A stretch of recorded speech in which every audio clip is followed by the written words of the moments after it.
Hello there. Greetings and hello there from me, your Star Wars dad. I'm coming to you today with a plea, a hope. New players, please, new players, don't farm Phoenix. This is an old... So, historically, the game has worked this way. Before there were Galactic Legends, before Imperial Troopers were OP, before you had Revans, before you had Gas, Galactic Legends, Jedi Knight Luke, before the game is like it is now, yes, your first farm in the game was Phoenix. This is back in the day. It's been a couple of years. You'd farm Phoenix, you'd go unlock Palpatine, you'd use them to unlock Palpatine, you'd use them to unlock Thrawn. I struggle. It's not the worst thing it's ever been done by a new player, right? But the Phoenix really don't benefit you after you farm them. Eventually you can put Ezra into a Jedi team, maybe. Hera falls into a Profundity farm eventually for you. But, Thrawn's usefulness in the game has faded over time. Thrawn used to be like for the first 4 or 5 years of the game, and really until the great nerf of 2020, I think that's when it came out. It was when Lord Vader came out. They nerfed Thrawn and Vader and Gas.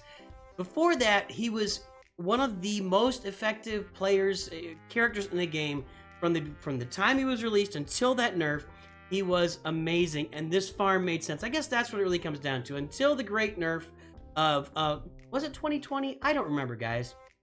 It was right before Lord Vader came out, because Jedi Master Kenobi and Lord Vader, because what the problem was that these characters, when combined with Lord Vader, with his abilities for Empire especially, and then Gas was with his abilities for Jedi, with Jedi Master Kenobi, their abilities were just too strong. And if you put Vader in there with Lord Vader and all the dots, and he would have just been mowing through teams on Merciless Massacre that he should, Galactic Legend, he was just going down to Vader. So they nerfed Vader, they nerfed Thrawn, they nerfed Gas. Before that happened, this farm made sense. Go get the Phoenix, go get Palpatine, go get Thrawn, get your Vader. Thrawn's just not that good anymore, and the Phoenix are horrible. They're a horrible team. They're okay for you in Galactic Wars. You level them up because they recover a lot of protection and stuff. But you can farm other teams. I've been playing free to play here for about a month now. And in 2023, I farmed my Imperial Troopers up, and they're crushing Galactic. They're just blowing away Galactic War right now.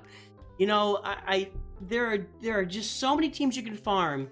You can farm Imperial Troopers early. That's a team that will benefit you in the long run. You can farm up that CLS team to unlock CLS. He's a character that'll benefit you in the long run. He's still a meta character in the game.